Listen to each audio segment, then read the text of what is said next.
You're listening to the A Bit From Within podcast with Felicia Marty. The bad guy feels like you're just not likable and you have no support. And breaking through that is having the support you need from within, being able to speak up for yourself so that you can actually pull in reinforcement and still be liked. Hello there, everyone, and thank you so much for joining me for a new episode of the A Bit From Within podcast. I am actually very thrilled to report that I am recording this once again from in my closet. The last couple interviews and podcast episodes I've been recording at my desk, and last week I noticed that the landscaping that was happening outside along with the thunderstorm quite interfered with the audio, and so I'm back in the closet with the help of all of the clothing and shoes in here, kind of helping protect good audio quality, hopefully. And I have to say, even though I had only recorded like 4 or 5 not in here, it feels kind of like just rerouting myself back in ritual. You know, that it definitely takes a little bit of setup. You know, I've got to make sure the laptop's charged and move all of our audio equipment and the headphones and set up my little chair that I use as a makeshift desk and make sure I have my hot tea, especially this morning, because I feel like I've been fighting some allergies. It's been kind of a unique spring, don't you guys think? Unique in the sense that it actually feels like spring. I feel like in Colorado, actually when I start to think about spring, I think about college, and I think about how after so long of, you know, rushing to classes and trying to get inside, then you start to have that 1 week in late April or May where suddenly everybody is outside. And I remember, like, for all 4 years, there was that one spring day where I would come home with a sunburn and not know that I was going to be burned. And just those kind of moments where it feels like it wasn't even really just spring. It was spring in the sense that that was the semester, and obviously that's the season. But at that time, it just felt like summer is around the corner. And I think that this year, to me, it does feel a little bit like that. And I love summer. But it also, with all of this rain that we've been having here in Colorado and the wind even, it feels like spring is taking its time, and it's been good for me because I really try to lean into nature and the cycles of nature, and like always asking myself, like, what is this teaching me right now? And I think this whole year has been very strange, especially because I've been reflecting a lot on what's happening astrologically. And I suppose we'll start to shift into our astro segment here. But yesterday I spent a long time working on this week's full moon guide, which I'll fill you in on some of that here in a moment.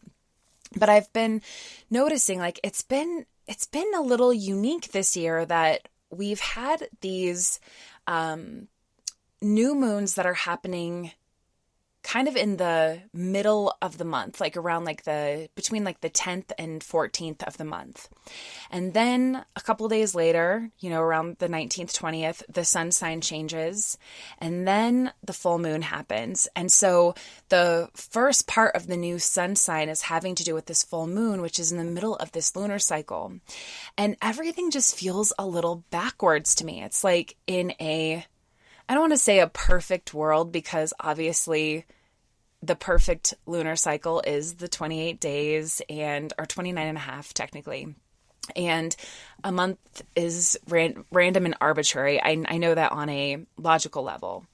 But from a type A personality who likes things to kind of go in an order and seem kind of, I don't know, like they make sense, it would make sense that we start a month out, we have a new moon that kind of initiates the cycle, then we can have closure with that, like have a full moon, then have the sun sign change and kind of start it all over again, right? Or at least have like the new moon start with the sun sign changing. And there are some years that it's like that, but not this year. This year, things do feel a little backwards. It kind of feels like there's multiple layers of lessons happening at one time. I don't know if that resonates with you. It definitely feels like that for me. And in fact, it was funny because as I was getting ready for this full moon, I kept thinking to myself, I'm like, okay, May full moon, this one's going to be in Scorpio. And then I kept hearing all these people saying, yeah, the full moon in Sagittarius. And I'm like, we're not in Sagittarius. Yes, it's May. May is Taurus. And then I realized, I'm like, oh my gosh, the sun sign has changed. I'm not even plugged in. And you guys, I try to be so plugged in. So it just shows you sometimes you just can't even keep things like that straightened out. And so we'll kind of start there. We have moved from sun in Taurus to sun in Gemini. And there is going to be a lot of Gemini energy happening over the next month, because not only is the sun in Gemini, but we have Mercury in Gemini, and then Mercury is going retrograde in Gemini. So from this weekend, so on May 29th through June 22nd, Mercury is going retrograde in the sign of Gemini. And then, of course, we have this week, we have a lunar eclipse during this full moon. And so the full moon is in Sagittarius. Sagittarius is the opposite sign of Gemini. And it's important in astrology, I bring this up every time we talk about full moon, is the opposition. And it's such an important aspect of astrology because there's a lot we can learn from the opposite, especially in times that we are stuck or we're needing a little bit of a light in our, to illuminate our way. Sometimes how we are and how we've been going about doing things is not enough because we can't always see the full picture from our own perspective or from the shoes that we have on. And that's why I kind of love these moments of full moons, or even studying any of like the lunar nodes, because everything is about the north node and the south node, which are opposite from each other, in opposition. And there's a lot we can gather from that. Maybe even a lot of times they say our south node is what we are more familiar with, the roles that we're used to playing, the masks we're used to wearing. And the north node has to do with the reason that we're here, kind of like the essence of what we're supposed to be pushing towards in this lifetime, the thing that we're meant to learn and to embrace, but that we don't necessarily want to. Now that's a really quick kind of generalized version of that. And what I actually just recently clicked together, because, sometimes learning is like that. I never claimed to be like a actual astrologer or anything like that. I just really love astrology and I love sharing what I'm learning with all of you. And I never really pieced together that each year when we have eclipse seasons, that is also where like the north and south nodes would be in your chart. Like if you were born right now, you'd have your north node in Gemini and your south node in Sagittarius. And the reason that is, it's not because the sun is in Gemini or whatnot. It's because that's where the eclipses are happening. And the eclipses happen when the earth gets into the middle of where the sun and the moon are in opposition of each other, right? So when the earth comes in between, that's when the eclipses happen. And I've known for a while that eclipses kind of come in these series, right? So last year we were talking a lot about the eclipse series that was happening in Cancer and Capricorn, and that finished up. And then we also last June started this new eclipse series of what's happening in Gemini and Sagittarius. And so in this, there will be 6 total eclipses from last June to this upcoming December in 2021. And we're now on our 4th one. So during this time, that's why the eclipses happen in these Gemini and Sagittarius times, is because that is where the nodes are. So if that doesn't make any sense at all, don't worry about it. Don't even, think about it. But the reason I share that is because I had actually just pieced together like, oh, that makes sense for me now. It's taken me, 2+ years of really diving deep into astrology to actually see it in action. So sometimes the learning takes time. And with astrology especially, it can be kind of high level, kind of complicated, multiple layers of information. And so Sometimes you just got to let information watch over you, or kind of be like, I kind of get that idea, but I don't fully understand it. And then someday maybe it'll start to make more sense. But so we are in the middle of this eclipse season, and when eclipses happen during full moons, it's kind of a time to just kind of brace yourself and not do all of the normal things that you try to do during your full moon.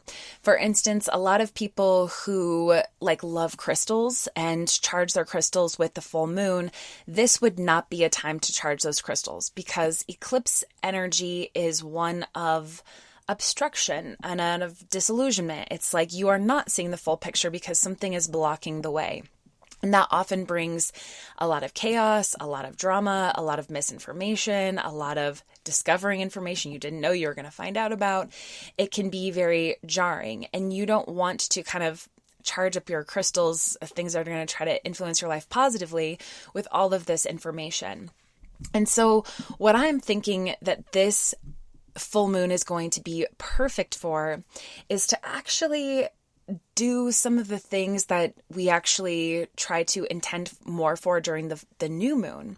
Again, that's kind of like doing the opposite a little bit, which is also when things are in retrograde, it's kind of time to pull those opposition things in a little bit too.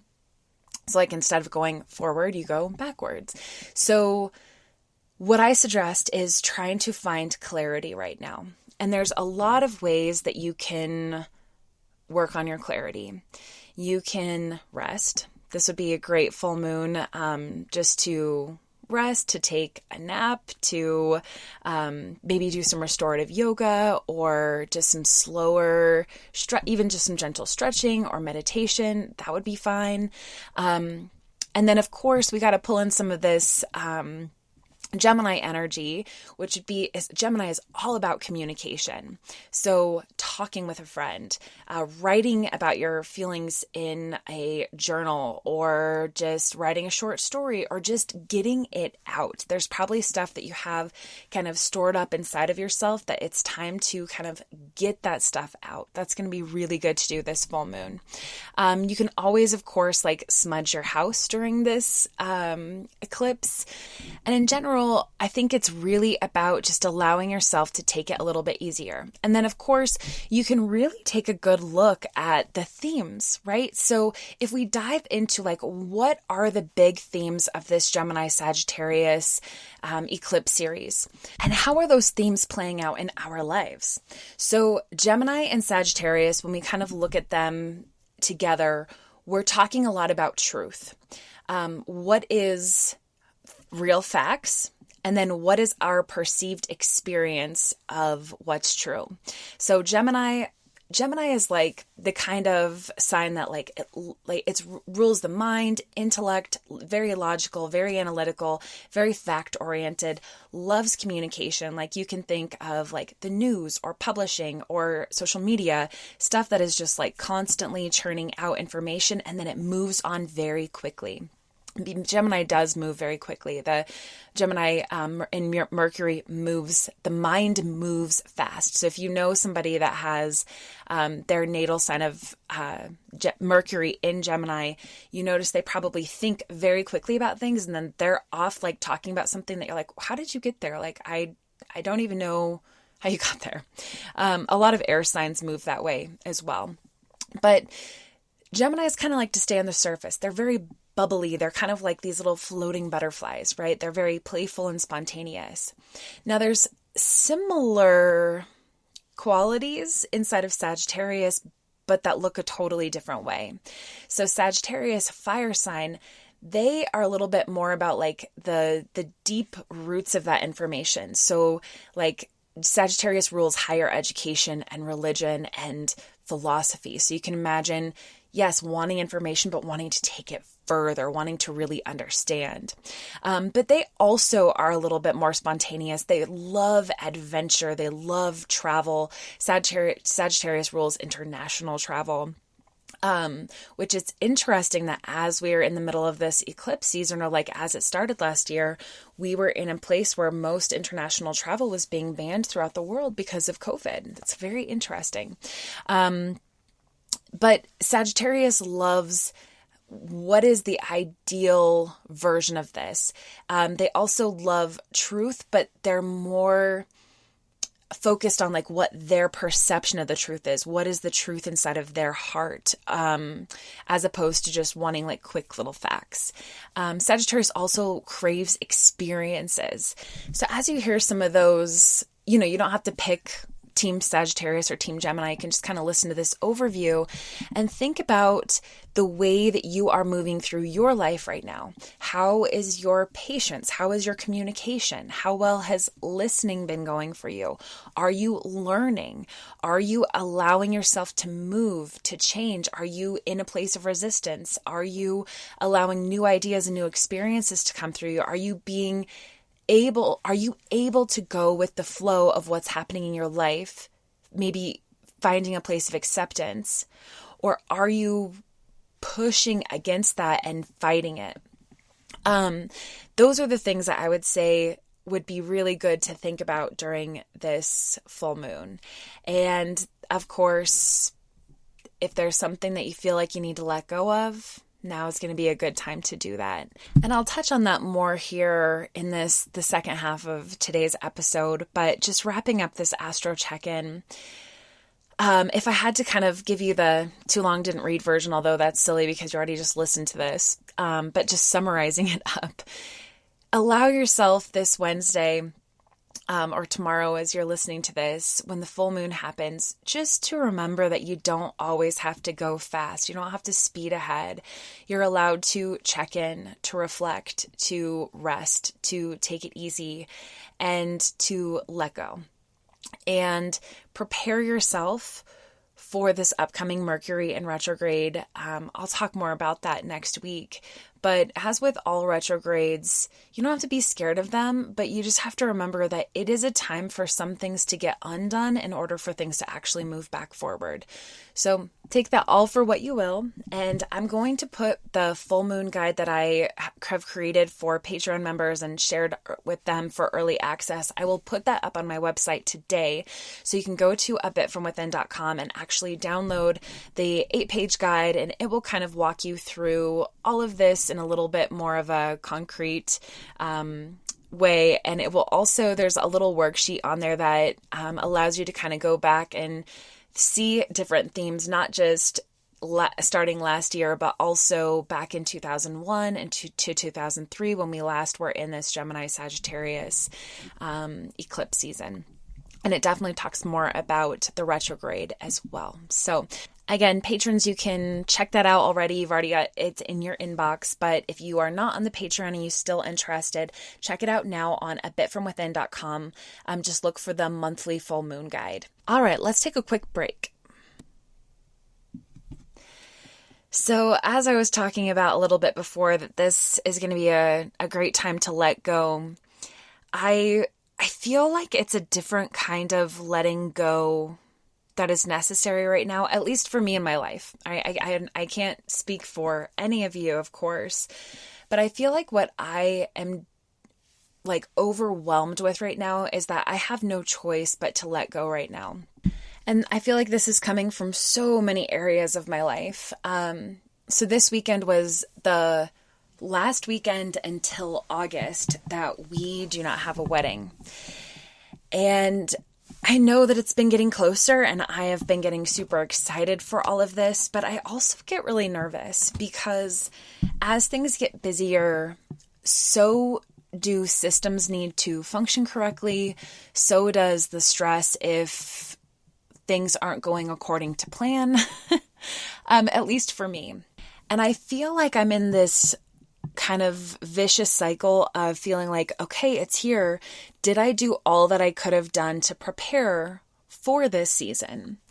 And me being the very harsh and critical Virgo rising that I am, I feel like I am just starting to see like all of these places where it's not going perfect and where I either have messed up or I'm second guessing, like, does this system work, or should I have hired this person to help me with this, or should I have done more to prepare this, or why didn't I save these files like this? Like right now, we're also going through a website redesign, and that's where I actually spent the majority of my weekend, is just trying to work on this new website.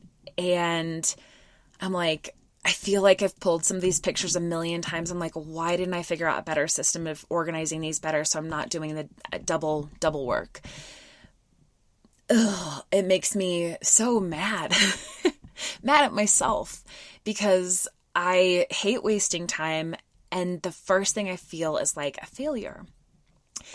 And it's silly to even say that out loud, because I feel like I can see so clearly as I say that I'm shooting myself in the foot before I even begin. And I'm so tired of that theme being played out in my life. Like, I'm really starting to feel like I can see it very clearly, that I am constantly trying to look for things that are going wrong before they even happen.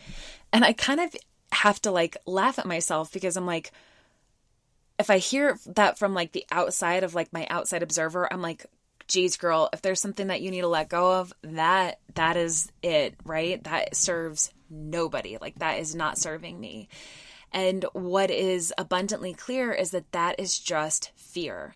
There is so much fear inside of me, fear of failing, fear of making the wrong decisions. And, I talked about this last week from a different perspective, and here I am sitting with it once again. But the part that I really wanted to share about today is the part of all of that fear and anxiety that plays out this different theme, this different part of this conversation, which is, I'm tired of being the bad guy. Have you ever said that? Or have you ever felt that way, either as a parent or a spouse or a boss or a business owner? I'm not a parent, but I know a lot of parents who feel that way. Like, they feel like they're the bad guy parent, the one that's always saying no. Or sometimes I definitely feel that way in my relationship. I feel that way a lot. I feel like I have to be the one that's like, no, we can't buy that. Or, no, I don't want you to leave me for 2 weeks this summer managing, the dog and the household and the business by myself. Or just, even little things like, no, I don't want that to eat for dinner, or no, we can't go have dinner there right now, or no, we can't order a pizza. It's just like, sometimes being the decision maker is exhausting. And not even just the decision maker, because even with some of those examples, it's like, I feel like if I were an easygoing person, all of those things would be fine. But I am somebody who, I deal with the anxiety by trying to control the whole situation. And the best way that I've learned how to do that is by constantly feeling like I have to oversee everything and make it make sense and make the best decisions for the long-term outcome. And so if Dave and I are trying to lose weight and I have to be the one to say, no, we can't order pizza, that's because I'm trying to protect us in the long run for like making better health decisions. Or if, he wants to go, on vacation for 2 weeks and like needs to do that, I instantly am thinking like, okay, well, I've got back-to-back weddings on these days, and like, what are we going to do with the dog? And of course, then I have to also decide, okay, do we board him, or can I arrange somebody's house for him to go stay at? Or do I just leave him alone? Will he be fine? Like, we're getting to that point with Brad where he's turning 2 this summer, and we've always kept him in a kennel when we've left the house. And I am just now starting to get to that point where I'd like to leave him out if we can. Like, for me, there is a huge peace of mind with him being out and about in the house. Although I'm like super afraid of my couch getting destroyed, even though he's never done anything like that. Like, it's all of these irrational fears. But I also have this other irrational fear.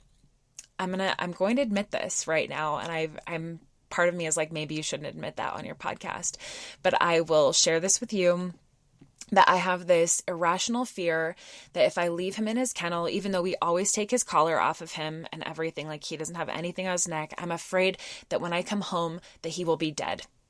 I am like petrified of that. And so, and it's all so convoluted because I don't know if I feel that way for just a random irrational reason or if it has to do with when he was a puppy. You know, like Dave was at work all the time when he was a puppy and I was first, you know, I'd put him in the kennel and like leave to go teach yoga, and he had such bad separation anxiety. Like and I think I was sharing about this at the beginning of last year, like the things that I had to go through with him with his separation anxiety were so painful. Like he was terrified. Like he was in so much pain. I'd come home, his paws would be like up to his, you know, like like way past his ankle in sweat because he was so scared. He was in fight or flight.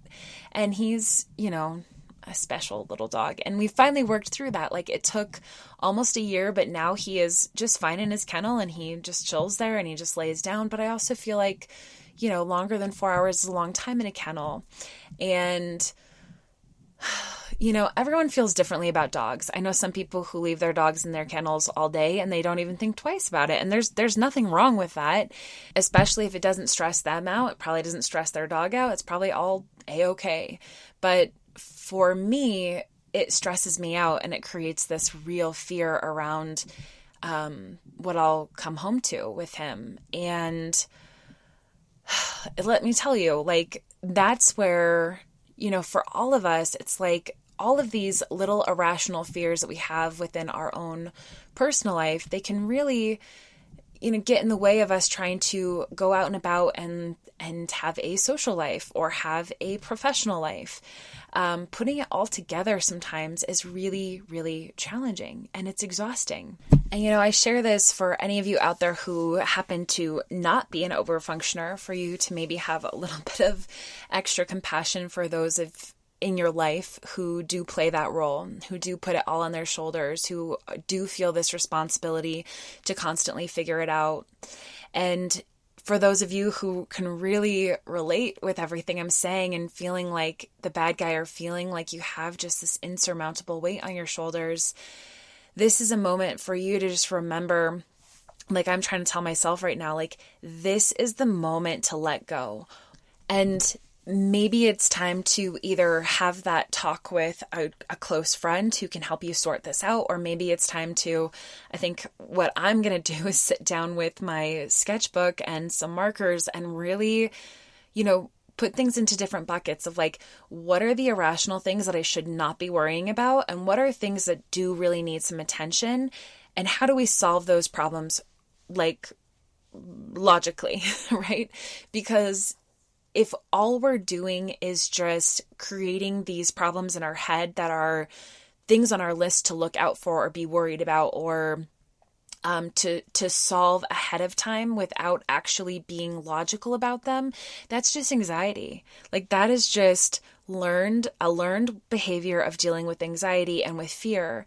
And that's not actually helping us. You know, that actually reminds me, I was following this girl on TikTok. I'll have to find her name and link her, but she has her whole TikTok is about the Enneagram, and she has such a beautiful understanding of it. And I love hearing how she describes things, but she has a way of describing ones that is so helpful for me because I haven't heard a lot of people talk about ones, which I'm pretty sure that I'm a type 1.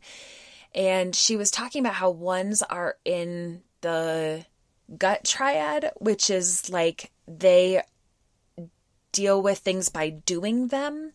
And then they are also connected to their heart, but they're repressed in their head.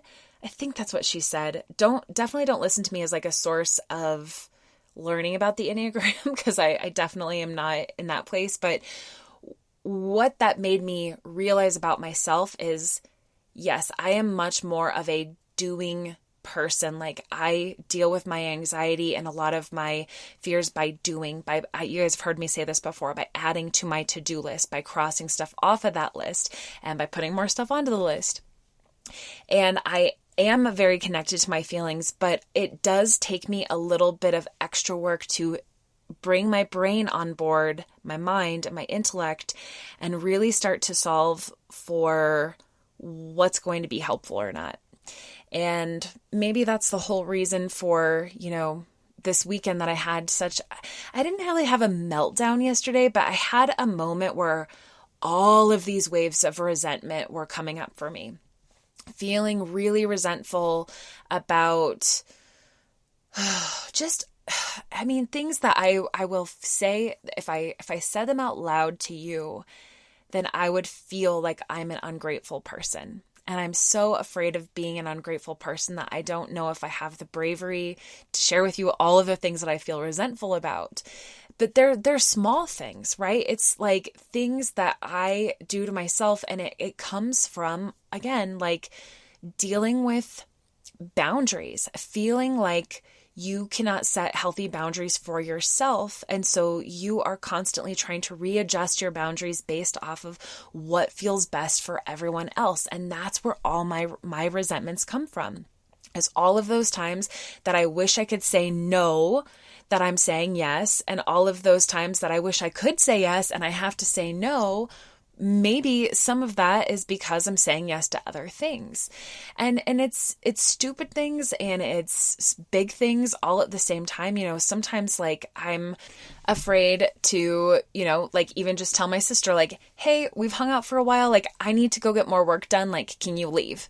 I obviously would not say that because that's rude. And she's probably the one person that I could say that to very bluntly who would not take it personally because she also knows how I am. But it sucks to be in that position of feeling like you're just letting people down all the time because you're trying to protect yourself, because you're trying to protect your time, or because you're trying to protect your bank account, or you're trying to protect your time off. Like sometimes being the bad guy is actually just, maybe it's all of us just feeling like we need more help and more support. Maybe that's what it comes down to. Like maybe if you feel like the bad guy, it's just because you need more support. And that is not on anyone else. That's not on Dave. That's not on my family. That's not on the team of people who work with me. That's not on anyone but me. Like I do need more support, but it's not the kind of support that is found outside of myself. Not that I can't use that as a tool. Not that I can't go to Dave and say like, hey, here are the areas that I could use some extra support with, and that would help me. I'm sure that would help me. But the support needed before that support is from within. It is knowing what you need. It is setting healthy boundaries. It is believing that you deserve to be protected. It is feeling as though you can speak your mind, say what you think, give your honest opinions, share the bottom line, share the fears, share the responsibility, like what are you really thinking about? What are you really carrying? And then, of course, like being able to do all of that and still be liked. Still be lovable, still be worthy of being a partner, still be seen as a grateful person, or still be respected. I think like that, maybe that is what I'm trying to figure out, is the bad guy feels like you're just not likable and you have no support. And breaking through that is having the support you need from within, being able to speak up for yourself so that you can actually pull in reinforcement and still be liked.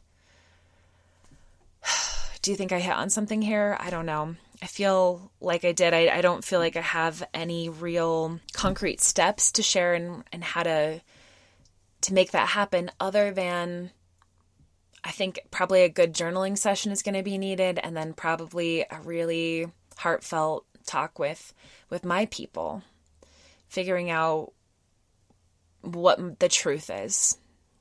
And I tell you what, if you're resonating with all of this right now, which I hope that you are. I mean, that's the whole point of this podcast, is being able to share what's going on in my heart and knowing that those of you out there are like, yes, I feel that too.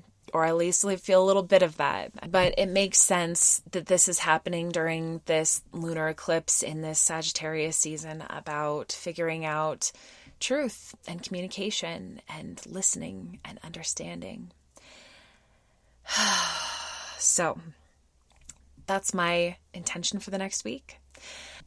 And I will quickly just share that somehow this feels connected to me. On this last weekend, I shared a new gentle yoga class. This one is all about stability.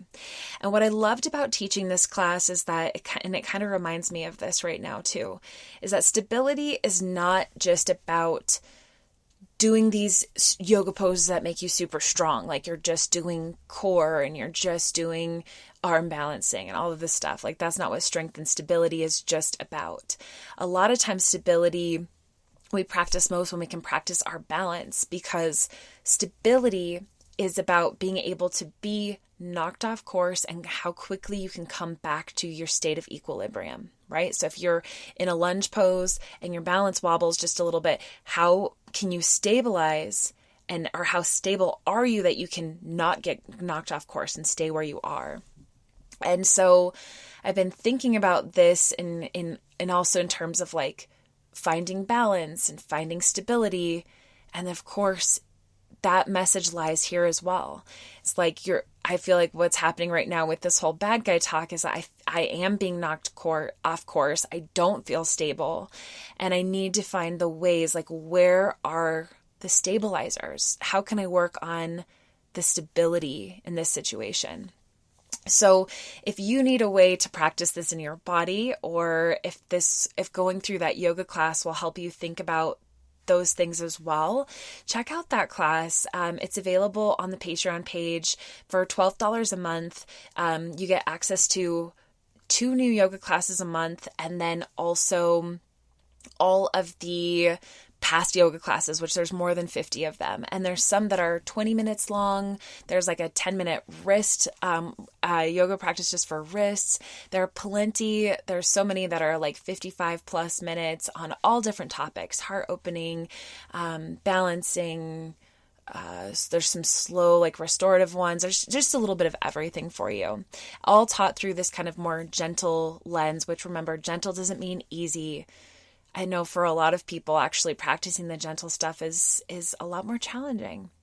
So check that out, and we will be going through some changes. I'll go over them next week, but starting in June, there will be a live class offered once a month for the $18 a month members, the community members. And those $18 a month members will also have the ability to vote on the kind of classes that I'm going to be teaching. So lots of cool new benefits coming. Great time to check out Patreon, especially if you're looking for just a little bit of yoga that you can do at your house that feels really doable and attainable and has a lot of the same, more positive messaging than I shared here today, but always honest, always real. Would love it if you join our community there. And of course, if you haven't had a chance to leave a rating or review on the podcast, I would so appreciate that wherever you listen to your podcast. Let's go ahead and do our card reading and see what the universe has to share with us today.